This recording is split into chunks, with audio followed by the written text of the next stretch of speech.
Bruce Wayne was in prison in Bhutan, a country far away from his home in Gotham City in America. One day, he was waiting for breakfast with all the other prisoners. They stood in lines. After a long time, Bruce got his plate of horrible food. He took the plate and walked to a table. A very big man stood in front of him. "Give me your food," said the man. "No," Bruce said. The man hit Bruce in the face. Bruce dropped his plate and fell to the floor. When he got up, there were 7 big men in front of him. 2 of them took Bruce by the arms. He used his legs hard, and they fell. Then, crack! At the sound of the gun, all the prisoners quickly got down on the floor. A prison officer took Bruce's arm. "You're coming with me," he said. "Why?" asked Bruce. "So I'm safe." "No," said the officer. "So they're safe." The officer pushed Bruce into a room and closed the door with a bang. It was very dark in the room, but Bruce saw that he was not alone. There was a man in the corner. He didn't look like a prisoner. He wore good clothes. "My name is Ducard," he said. "I work for Ra's al Ghul. Do you know him?" "Is he a criminal?" Bruce asked. "He is not a criminal," said Ducard. "He is a great man with very clever ideas. He knows that you're in trouble, Mr. Wayne. He wants to help you." Ducard walked to the door and shouted. The officer came and opened it. Ducard turned to Bruce. "There is a very special flower," he said. "It grows on the mountain near here. It's blue. Find it and take it to the top of the mountain. There you will find the answer to your question." "And what is my question?" asked Bruce. "Where am I going?" said Ducard. And he left. Why is Ducard interested in me? How does he know about me?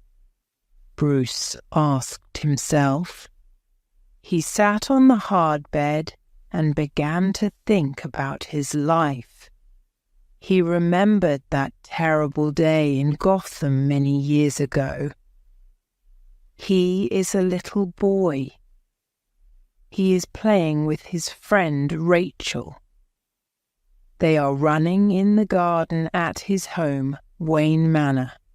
There is an old well in the garden. Bruce climbs onto the well and laughs. "Look at me, Rachel! Suddenly he isn't laughing. He's shouting, "Help! Help! I'm falling!" And he falls down and down and down into the dark well. He hits the floor with a bang. "Ah, my leg!" he cries. It feels terrible. Then he hears some strange sounds. He isn't alone in the well. Help! What is it? He looks up and sees a cloud of terrible black things. Bats. They are flying towards him and into him. Their teeth are like knives. He thinks he is going to die. He makes himself into a ball and shouts, "Help! Help!" Then everything goes black. The next thing he remembers, He is in bed. The only person in the bedroom with him is Alfred. Alfred has always worked for the Wayne family.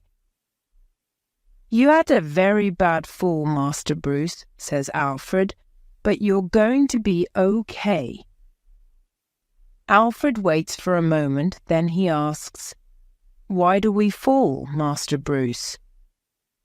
Bruce knows the answer, but he can't remember it. "I can't remember," says Bruce. "Tell me." "We fall," says Alfred with a smile, "so that we can learn to get up again." Bruce started to climb the mountain. He found the blue flower easily. He climbed higher. Up and up he went. It got colder and colder. Soon he was walking on ice. It started to snow heavily. Bruce was cold and unhappy and very tired. "I have to get to the top," he thought. "But I don't know if I can." Then, at last, he saw a big building. He pushed open the heavy door and went in. Ra's al Ghul was sitting in a big chair. Dukar was next to him. And there was a line of ninjas with swords in their hands, ready to fight. Bruce was frightened. He quickly showed them the blue flower in his hand. Dukar took the flower. "Are you ready to start?" he asked. "Ready?" "Oh no," Bruce said. "I'm so tired." Dukar threw him to the floor. "You must always be ready," he said. "Here we will teach you to be ready." One day, Dukar said to Bruce, "You're not frightened of me, are you, Bruce?" "What are you frightened of?" "Bats," answered Bruce. And he told Dukar about the bats in the well. "My father told me something important about the bats in the well. He said, the bats flew at you because they were frightened of you. All things are frightened of something, even scary things like bats." I didn't know that. My father was very clever. I loved him very much. But soon after that, he died. A criminal killed both my parents. His name was Joe Chill. It's the evening. They are at a play. Suddenly there are bats in the show. They fly around above the singers and dancers. Bruce is frightened, so they leave early. But in the street outside, there is a man with a gun.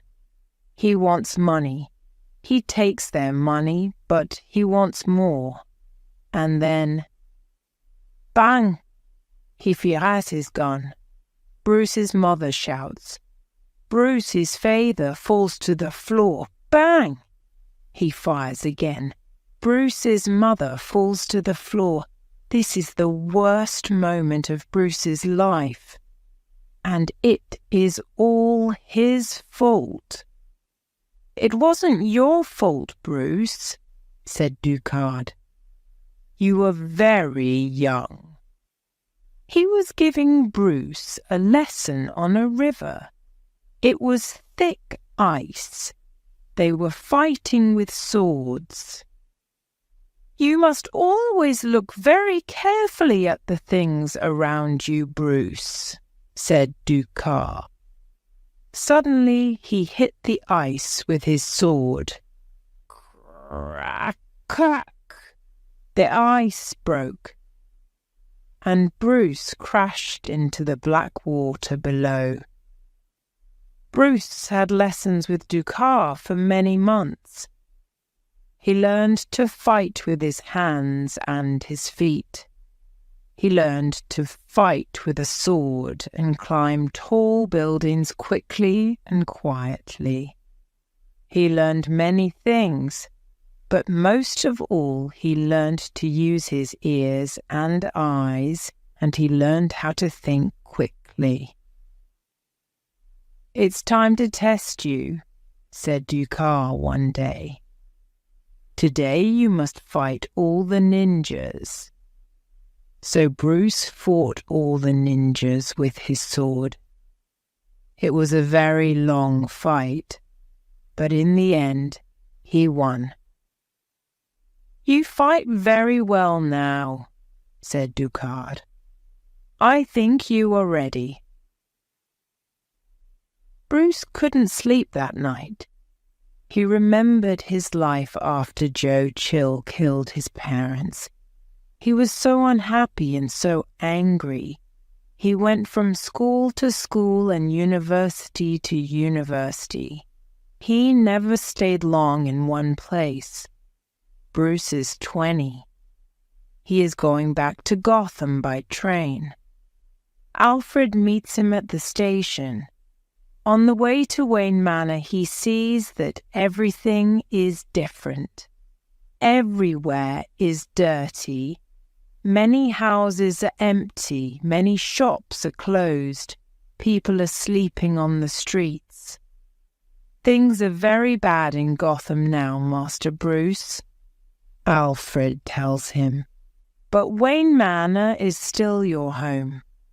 Your father was a great man, and one day you will be a great man too." It is the afternoon on the same day. Bruce is sitting on his bed. Joe Chill will be free today, he thinks. He killed my parents 12 years ago, and today I'm going to kill him. He takes a gun out of his bag.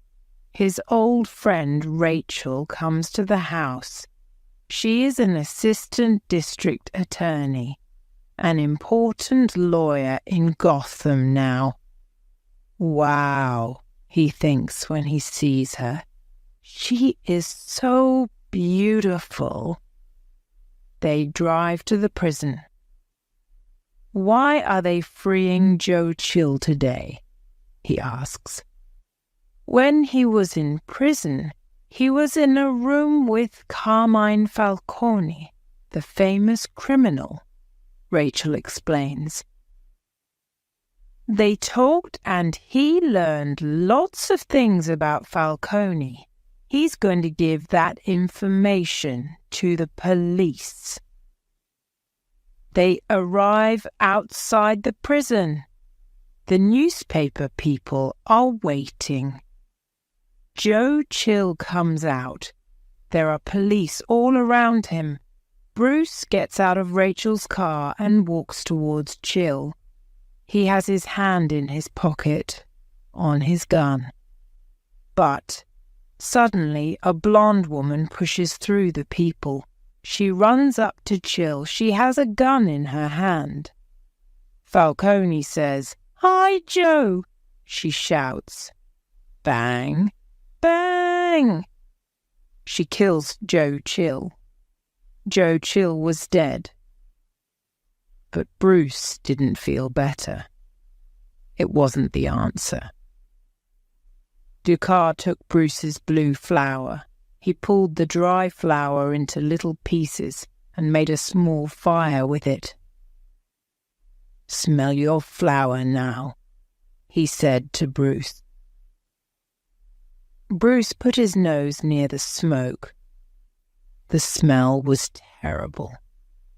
He suddenly started to remember the worst days of his life. He was falling down the well. He was seeing his parents' blood in the street. "You are frightened of these things. Look at them. Fight them. Now," said Dukar. He pointed to a large wooden box. Bruce opened it. Bruce, go! Hundreds of bats flew out of the box. Bruce wanted to shout and run, but he didn't. No, he thought, I must be strong. He stood there quietly. He didn't move. He didn't say a word. Well done, said Ras Al Ghul. You are not frightened now. You are ready to join my ninjas. He gave Bruce a light. Take this light and give your life to me. Bruce took the light. Where must I go with your men? He asked. To Gotham, answered Ras Al Ghul. Gotham must die. You must kill all the people there. No, shouted Bruce. This could not be real. We have taught you many things, said Ras Al Ghul. Now you must do this for us. I won't do it, shouted Bruce. He threw the light on the wooden floor. It broke. A fire started and moved quickly around the room. It grew and grew. It reached the boxes of explosives in the cupboards. They started to explode. Bang! Bang! Ninjas ran everywhere. The roof started to fall. It fell on Ras Al Ghul and killed him.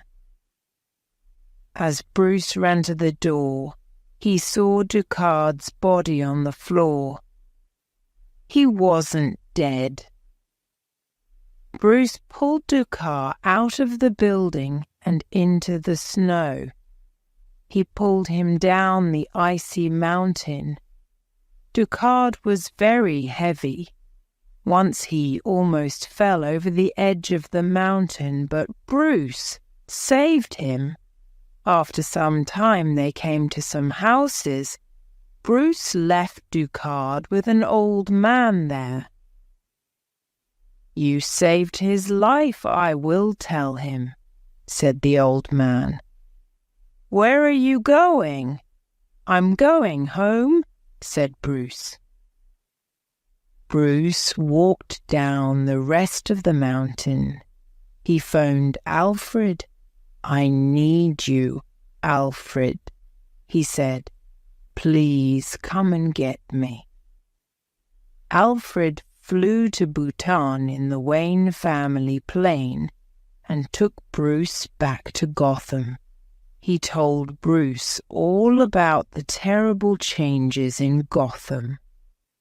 Carmine Falcone was the crime boss in the city now.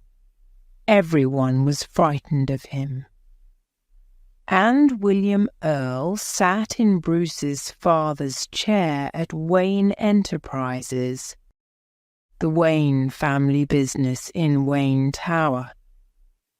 Bruce Wayne is dead, Earl told everyone. I'm the boss now. Bruce listened carefully to Alfred. I'm going to save Gotham, Alfred, he said. When they arrived home at Wayne Manor, Bruce saw a small black thing high on the wall. What's that, Alfred? He asked. It's a bat, sir, answered Alfred. There are lots of bats around here. Bruce suddenly ran out of the house. He ran to the well in the garden and climbed down and down. He reached the floor. It was very dark, but he could feel a cold wind. He found a hole in the wall and climbed through. He could hear water. It was quite near. He followed the black walls until they opened into a big cave. A river ran through the cave, and everywhere there were bats, hundreds and hundreds of bats. Bruce smiled. The next morning, Bruce put on a new suit and went to Wayne Tower. The woman at the front desk at Wayne Enterprises tried to stop him. "You can't go in there," she said. "They're having a business meeting." But Bruce opened the door and went in. There were a lot of men sitting around a long table, and at the end of the table was William Earl. "Good morning, Mr. Earl. Good morning, everyone," said Bruce. Earl's face went white, but he quickly tried to smile. "My boy, how nice to see you," he said. "You're back. What a surprise, a nice surprise." "I've come back to work here," said Bruce. "I want to learn the family business." Bruce started work in the Applied Sciences office. This was the New Ideas office, but Wayne Enterprises didn't seem to be very interested in new ideas these days. The only other person in the office was Lucius Fox. Lucius was a friend of Bruce's father before he died. Bruce looked around the big room. It was full of strange and exciting things. "What's this?" he asked, and pointed to a black suit. "It's a bodysuit," said Lucius. "It can stop a knife. It can even stop a gun." "Can I have it?" asked Bruce. "Of course," said Lucius. "All these things are yours anyway." Bruce took the bodysuit home and down to the cave. Soon, he thought, I will be ready. The night his parents died, Bruce waited a long time at the police station. One of the police officers there was very kind to him. His name was Sergeant James Gordon. Bruce knew that he was a good police officer. He wanted to talk to Gordon now, but he didn't go as Bruce.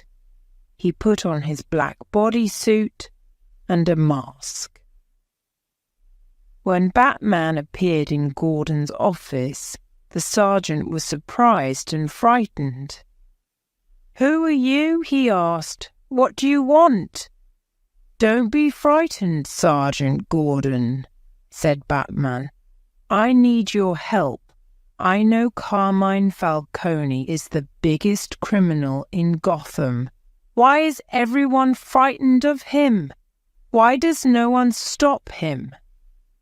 "Because," said Gordon, "he pays all the important people in Gotham."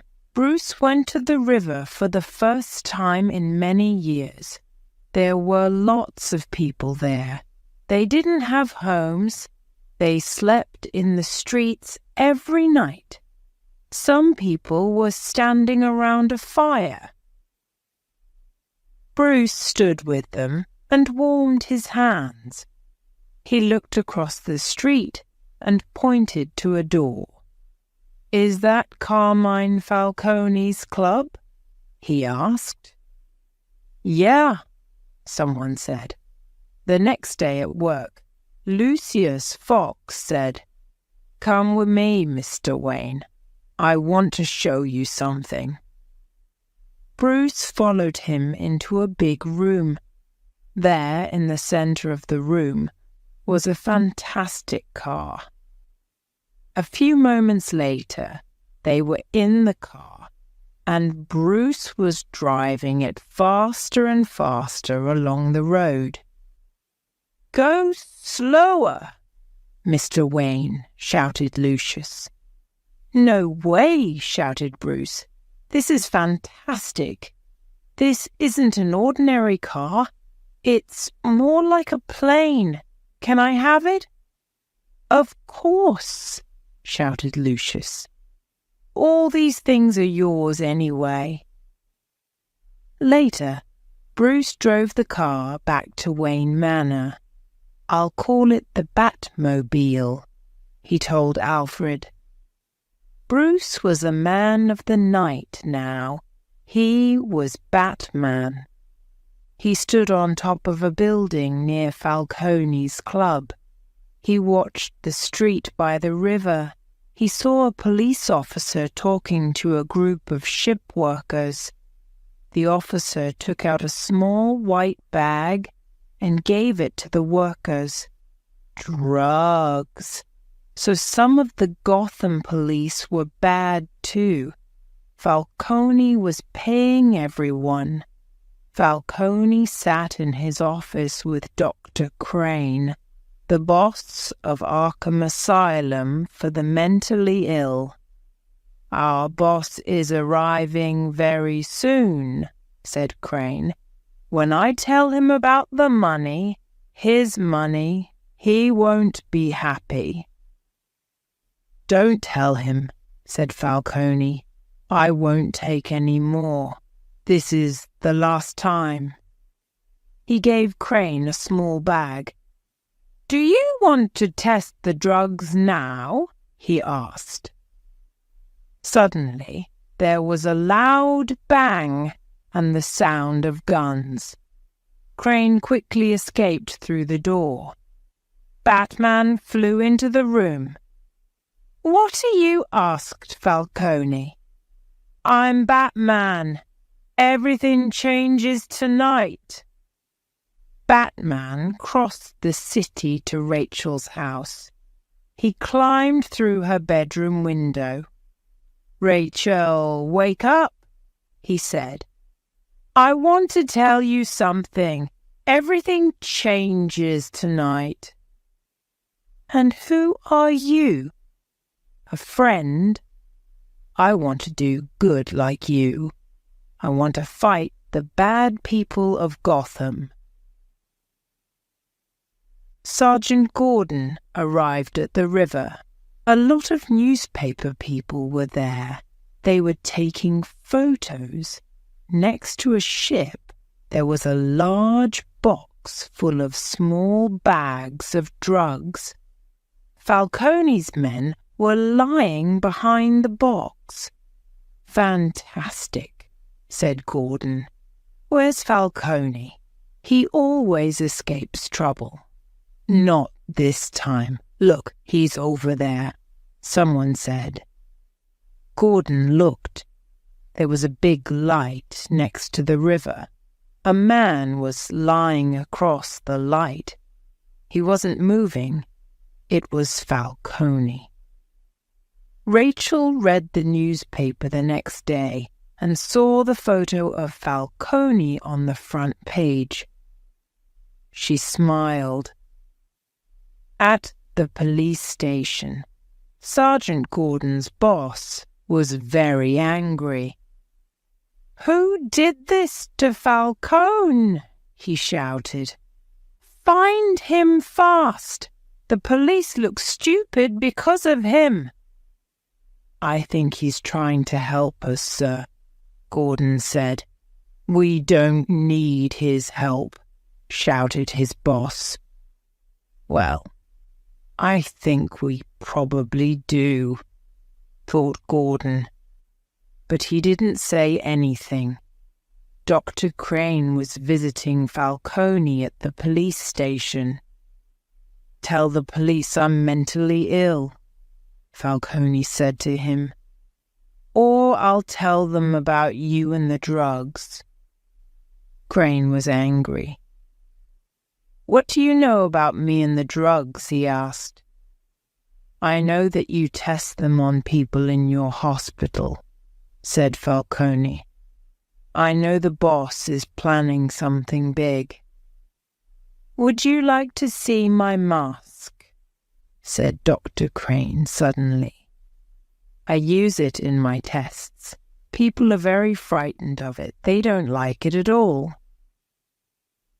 He opened his bag and took out a horrible mask. He put it on. How do I look? Whoosh! Suddenly, white smoke came out of his bag. Falcone tried to shout, but his nose and his mouth were on fire. Water came out of his eyes. He saw horrible things in front of his eyes. Crane quickly put the mask back in his bag and shut it. He called a police officer. "I think Mr. Falcone is certainly mentally ill," he said to the officer. "We'll move Mr. Falcone to Arkham Asylum. We can take care of him there." Earl was angry. Bruce Wayne was back in Gotham. Earl wanted to sell Wayne Enterprises for a lot of money, but now he couldn't, and now he had another problem. His number 2 at Wayne Enterprises, Rogers, was telling him about it. "One of our biggest ships has disappeared," said Rogers. "There's a big, expensive machine on that ship," said Earl. "A very dangerous machine that can change water into steam." "No one must know that I am Batman," thought Bruce. "Everyone must think that I'm just rich and lazy." So one evening, Bruce went to have dinner at Gotham's most expensive hotel restaurant. He took 2 beautiful women with him, one on each arm. After dinner, the women wanted to swim in the hotel swimming pool. "It's closed," said the waiter. "Then I will buy this hotel and open the swimming pool," said Bruce. He jumped into the pool with the 2 women. Later, when Bruce was leaving the hotel with the 2 women, he suddenly saw Rachel. She wore a fantastic dress and looked beautiful. She was just going into the restaurant. "You haven't changed much, have you, Bruce?" she said. "It's all fun and no work for you, isn't it?" "Hey, Rachel, this isn't the real me." "The things you do are important, Bruce, not the things you say." And she walked away. Batman went to see Sergeant Gordon. There was someone in Falcone's office with him that night, he said. "He was testing the drugs. Do you know who it was?" "No, I don't," answered Gordon. "Dr. Crane from Arkham Asylum often visits Falcone. Perhaps it was him." "Yes, perhaps it was," said Batman. "I think I'll go to Arkham Asylum." "It's not safe," said Gordon. "It's in the Narrows, a very dangerous part of Gotham." "Not for me," said Batman. Batman soon arrived at the Narrows. Behind Arkham Asylum was a dark building. Batman went inside and found a very big ship's box. It was difficult to open. At last he was able to push open the top. Inside there was a machine. It was the size of a big car. Batman read the words on the box. "Wayne Enterprises 47B1 Me." 2 people came into the building. One was a ship worker, the other was a man in a dark suit. They didn't see Batman. "What are the boss's orders?" asked the man in the dark suit. "We keep the machine here until he's ready," said the ship worker. "Fine," said the man in the dark suit. It was Dr. Crane. Batman suddenly flew from the box to the floor. "No, it isn't fine," he said. He hit the ship worker in the face, and he fell to the floor. Crane quickly put on his mask, and then he waved his arm at Batman. A cloud of white smoke came out of his coat. Batman's nose and mouth were suddenly on fire. He started to see all the worst things from his life in front of his eyes. "I've felt this way before," he thought, "but where?" Then he remembered Ra's al Ghul, the wooden box, the bats, the building on fire. He got to the window on his hands and feet. Crane watched him. "You're going to die, Batman," he said. Batman climbed slowly through the window, up the wall and onto the roof. He pulled out his mobile phone. "Alfred," he said.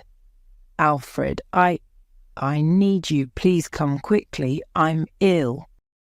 And I need a blood test." Terrible thoughts were now in Bruce's head. He was at the show, the bats, his parents, a gun, blood in the street, and then nothing. He opened his eyes. He was home, in his bedroom. Alfred came in. "How long have I been asleep?" Bruce asked. 2 days, sir," answered Alfred. "It's your birthday today." "It was the white smoke," said Bruce. "Luckily there wasn't very much of it, but I felt like that once before in my life, on the mountain in Bhutan, but this time it seemed much stronger." "I've got the results of the blood test," said Alfred. He gave Bruce a piece of paper. "It's a very dangerous drug," he said. "It can kill people, but I know someone who can make an antidote." The next day, Bruce showed the results to Lucius Fox. "This was in your blood?" he said. "You're lucky you didn't die." "Yes, I've been very lucky," said Bruce. "Can you make an antidote?" "I think so," said Fox. "But it won't be easy." "One more thing," said Bruce. "Do you know what Wayne Enterprises 47B1ME is?" "No, I don't," said Fox. "But I can probably find out." Sergeant Gordon went to see Rachel. "Will Falcone go to prison this time?" he asked her. "I think so," said Rachel. "It's in all the newspapers." "Batman came to see me, Miss Dawes," said Gordon. "He asked for my help." "Yes, I know," said Rachel. "He came to see me too. We're working with a man in a mask, Sergeant Gordon. Perhaps he's dangerous." "I don't think so," said Gordon. "He's done lots of good things already." The door opened and Bruce Wayne came in. "Oh, sorry," he said. "I'll come back later." Gordon knew Bruce Wayne from the newspapers. "It's okay, Mr. Wayne," he said. "I was just leaving." He went out. "What do you want, Bruce?" Rachel asked angrily. "I want to invite you to a party tonight," he said, "and to say I'm sorry." Rachel smiled. She could never be really cross with him. "Where's the party?" "It's at home, at Wayne Manor," he said. An officer opened the door. "They've moved Falcone from the police station to Arkham Asylum," he said. "Who decided that?" asked Rachel. "The boss there, Dr. Crane." Rachel quickly put some things into a bag. "I have to go," she said to Bruce, "and I don't think I can come to your party tonight. I'm sorry." She opened the door and turned to Bruce. "Happy birthday, Bruce," she said. "Rachel was in Dr. Crane's office at the asylum. Batman was listening outside the building. Falcon is just going to prison when he suddenly becomes mentally ill," said Rachel. "Isn't that a little strange, Dr. Crane? Would you like to see Falcone, Miss Dawes? Then you'll be able to decide for yourself," said Crane. "Come with me. I'll show you." Falcone lay on his bed. He couldn't move. "Mask, mask, mask," he was saying. "You've given him drugs," said Rachel. "Yes, of course," said Crane. "We give drugs to all our people here. It's a hospital." "The police doctor must see him and do some blood tests," said Rachel. "I'm going to call him right now." "Very well," said Crane. "Come this way." They went down some stairs and came to a door. It had an electronic lock. Crane put some numbers in and it opened. They turned right and walked to a large room. There were hundreds of small blue bags on the tables. People in white coats were working at the tables. "We make our drugs here," said Crane. Rachel turned and ran. She got to the door, but Crane had locked it again. She pushed different numbers. Nothing happened.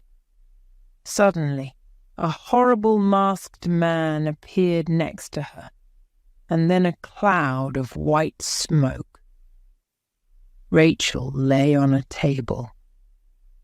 "Who knows you're here?" shouted Crane.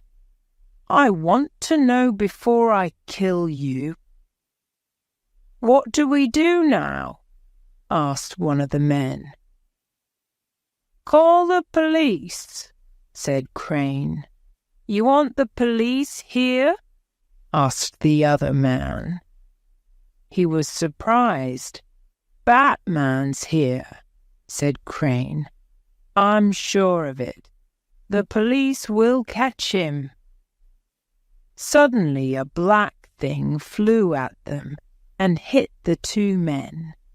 They fell to the floor. Batman looked around. Where was Crane? He heard a sound behind him and turned. In the dark, he saw a mask and a hand. Batman pulled the mask off Crane's face. He held Crane's hand under his own nose. Smoke came from a bottle inside Crane's coat. White smoke. "Who, sir?" Crane's body dropped to the floor. "Who are you working for?" shouted Batman. "Who's your boss?" Ra's al Ghul," said Crane. He spoke with great difficulty. "Ra's al Ghul is dead, Crane," said Batman. "Who are you really working for?" Crane's eyes closed. He said only a few words. mask, drugs, smoke, water, steam. There was a loud voice outside. "Batman, come out. There are police everywhere. We are all around the building. You can't escape." Batman found Rachel. He took her in his arms and climbed up to the roof. Sergeant Gordon went into the building to find Batman. He started to climb the stairs. Suddenly, he felt an arm around him and he was flying up and up. Batman dropped him carefully onto the roof. Then Gordon saw Rachel lying there. "What's happened to her?" he asked. "Crane gave her a dangerous drug," said Batman. "She'll die very soon. I must get the antidote for her." "How will you escape?" asked Gordon. "I'm going to call for help," said Batman. He pushed something on his shoe. It made a very high sound. A big black cloud started to grow in the sky above Gotham. It grew and grew and moved nearer and nearer. Finally, it came down on the hospital roof. Bats! Thousands of bats. They flew all around Bruce and Rachel. The bats hid Batman and Rachel until they reached the Batmobile. Batman drove home to the Batcave. When they arrived, Bruce looked at Rachel carefully. Her eyes were closed and she wasn't moving. She was cold. He carried her from the Batmobile to the work table. He gave her the antidote. He hoped that it wasn't too late. At Arkham Asylum, there were police everywhere. A young police officer ran over to Sergeant Gordon. "Sir," he shouted, "there's something that you must see." Gordon followed him into another big room. In the center of the floor was a small door. It was open. Gordon looked through the door and saw the river below. There were 5 or 6 large bottles next to the door. "They've used the river for something," said Gordon. "But what?" He looked at the bottles. "I want to speak to someone at the waiter office," he shouted. Now, Rachel woke up. She felt terrible. "How do you feel?" someone asked. She knew the voice. She looked at the face. It was Batman. "Where am I?" she asked. "Why did you bring me here?" "You were very ill," he said. "I rescued you." "I remember now. That horrible mask," she said. "It was Crane.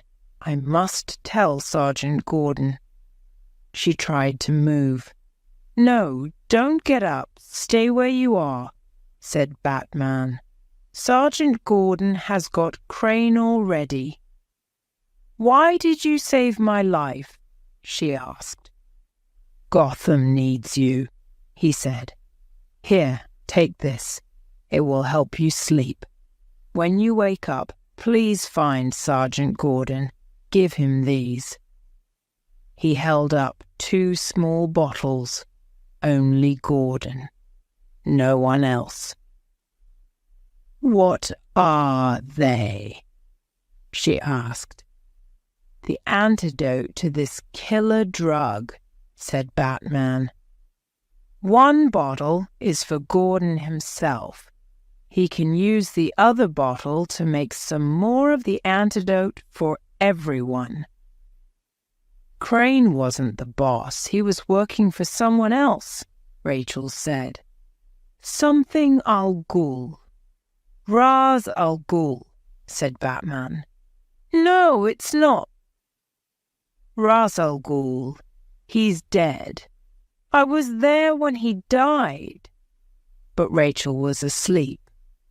In the empty workroom, Sergeant Gordon was talking on the phone. Someone has put a dangerous drug into the city's water, Gordon said. Well, we test the water every day, answered the man from the water office, and today's results seem fine. Perhaps it's safe to drink, but dangerous to smell, said Gordon. That's possible, said the waterman. When he finished his phone call, Gordon saw the large ship's box. What's that? He asked. Let's open it. They got the top off and found a machine. It's bigger than a car, said an officer. What does it say on it? Wayne Enterprises, 47B1, me, Gordon read. What does it do? Asked an officer. I've no idea, answered Gordon. But no one must go near it, okay? Bruce left the cave and went up into the house. Everyone was having a great time at his birthday party. When he appeared, they all sang, "Happy birthday to you." Bruce walked around saying hello to his guests. Finally, he found the person he wanted, Lucius Fox. "That machine," he said quietly. "Have you found out anything?" "Yes, I have. It can change water into steam," Fox said. Bruce thought for a moment. "So you could put a dangerous drug in the water," he said, "and then you could change the water into steam and kill everyone in the city, could you?" "Yes, you could," said Fox. "Oh, no." Bruce went quietly across the room towards the door. He had to leave as soon as possible. But on the way, a woman took his arm. It was Mrs. Delane, an old friend of his father. "Bruce," she said, "I want you to meet someone." "I'm sorry. I can't stop now, Mrs. Delane," said Bruce. "I have to." But then he looked at the man with Mrs. Delane. The man wore a blue flower in his jacket. "This is Mr. Al Ghul, Bruce," said Mrs. Delane. "You're not Ras Al Ghul," Bruce said to the man. "No, you're right, Bruce," said a voice behind him.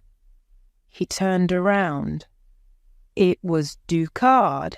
"He isn't Ras Al Ghul," said Ducard. I'm not Ducard. I never was. And you, Bruce, were my best student until you escaped." Bruce looked around the room and saw that he didn't know some of the people there. They weren't his friends. They were ninjas. His guests were in danger. They had to get out fast. What could he do?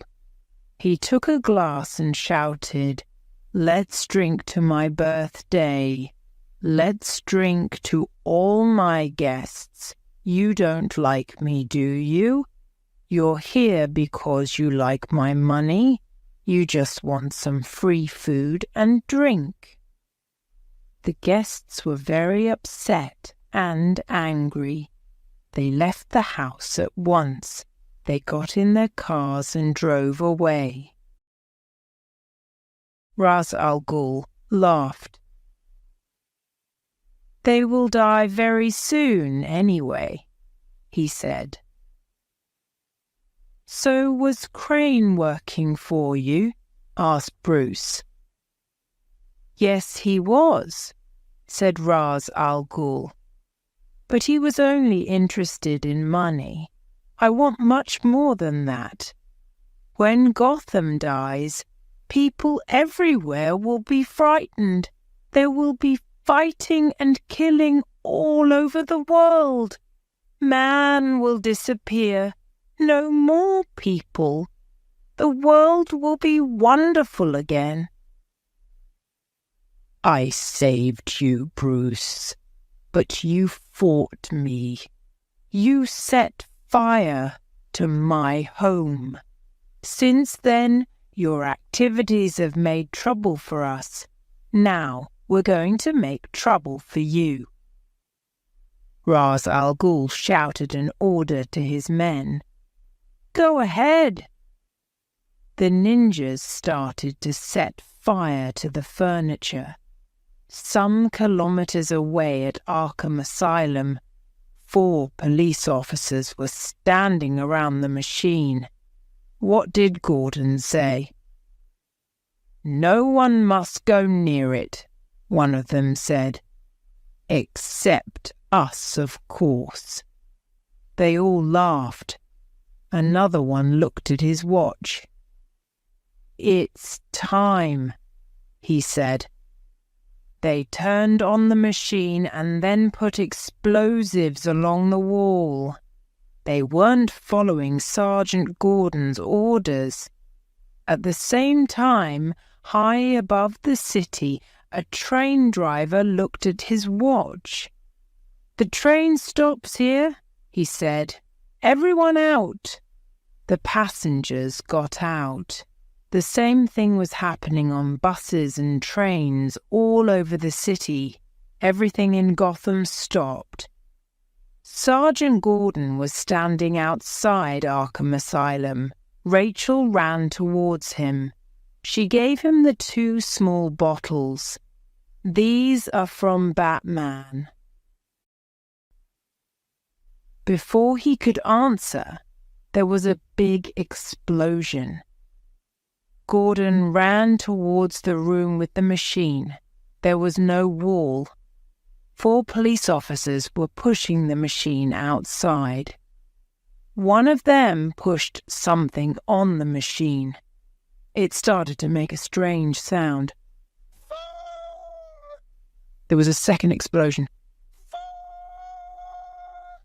Then another. Then another. There was steam everywhere. A small cloud of steam moved towards Gordon. The smell reached him. His nose and mouth were on fire. At the water office, the workers were looking at a map of Gotham City. There were small lights all over the map. All the lights were green, except one. The light at Arkham Asylum was red. Wayne Manor was on fire. Have you come to kill me? Bruce asked Rays. No, said Rays. I've come to ask you a question. Will you join us? Never, said Bruce. I don't want to be part of this. Then fight me, said Rays, and die with Gotham. He took out a sword. They fought and fought, until finally Bruce stood over Rays with his sword above Rays' head. You taught me very well, Rays, he said. Yes, I did, said Rays, but you always forget to look very carefully at the things around you.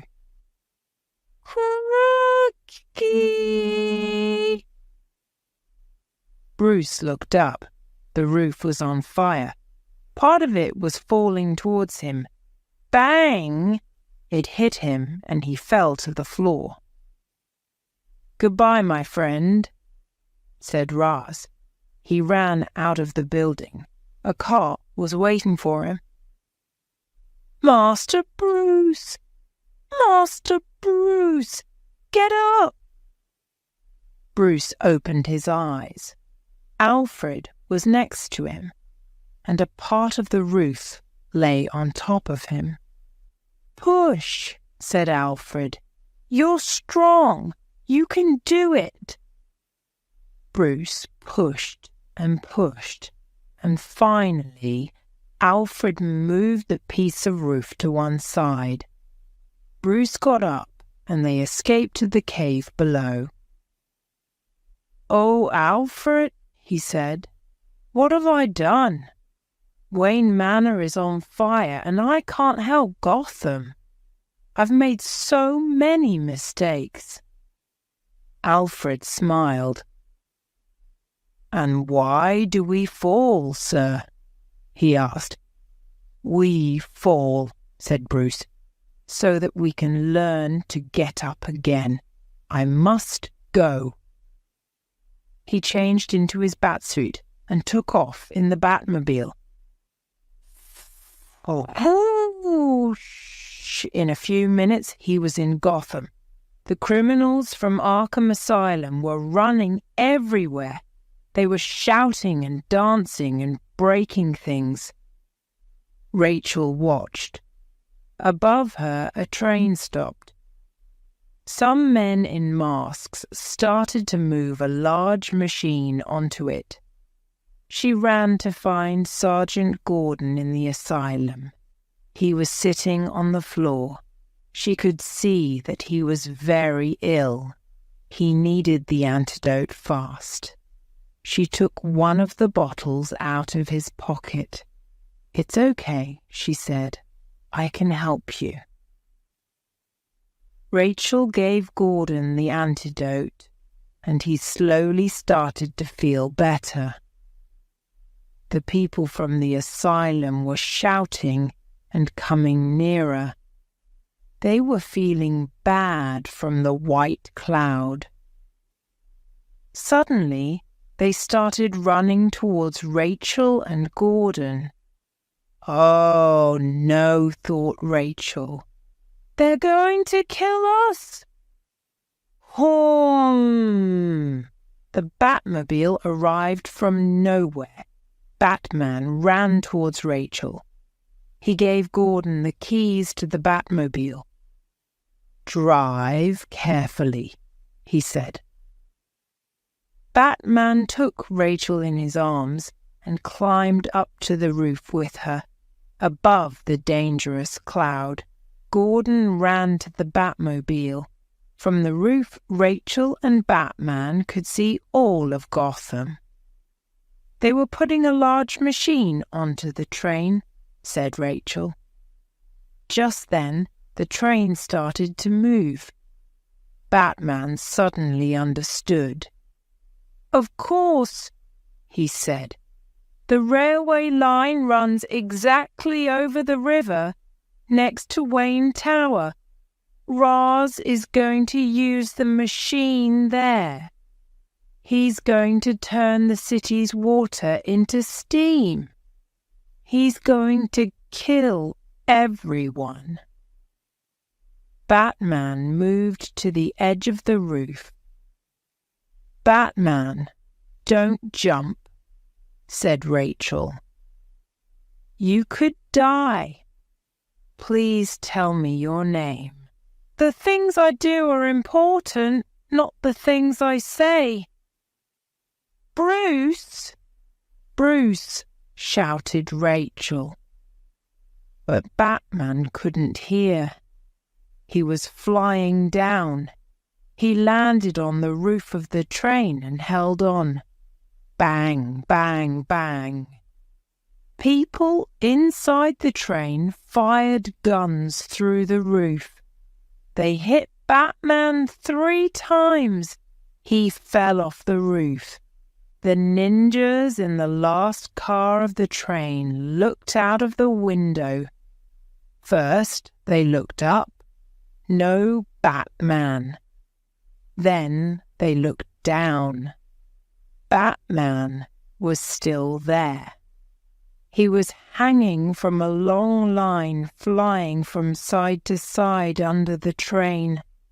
On a street below the train, there was a ninja in the back of a green car.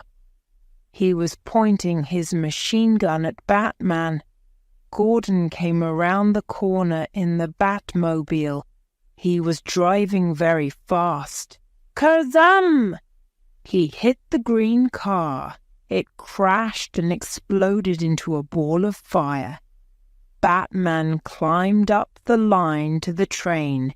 He got into the last car and finished the ninjas there. Then he went to the front of the train. When he reached the first car, Raz turned. His mouth opened. He said. He took out his sword and ran at Batman. Batman quickly moved to the front edge of the train. Raz lifted his sword over Batman's head. Batman held it and broke it in two. The train was moving nearer and nearer to the center of Gotham. It was moving nearer and nearer to Wayne Tower. I must stop the train, thought Batman. He reached out of the front of the train and threw Ra's al Ghul's sword under the wheels. There was a terrible noise. Reese threw himself onto Batman and put his hands over his mouth and nose. Batman couldn't move.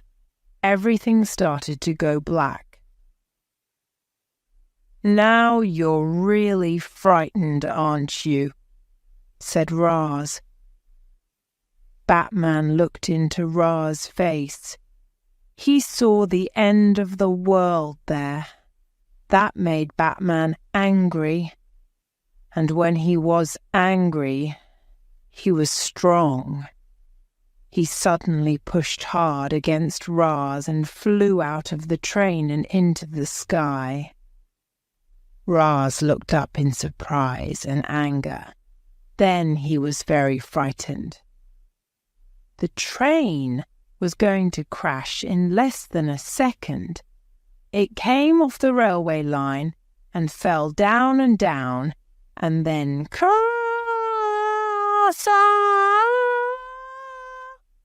it landed in the car park in front of Wayne Tower and exploded into a ball of fire. Soon all the bad guys were in prison or out of a job. The people of Gotham began to build their great city again. Everyone wanted to work together now. William Earl walked into his office the day after the train crash. He found Lucius Fox behind his desk. "What are you doing in my office?" he asked. "It's my office now," said Fox happily. "I'm the new boss of Wayne Enterprises." "Who says Earl?" asked. "I say," said Bruce from behind Earl. "It's my business. Goodbye, Mr. Earl." There were builders at Wayne Manor.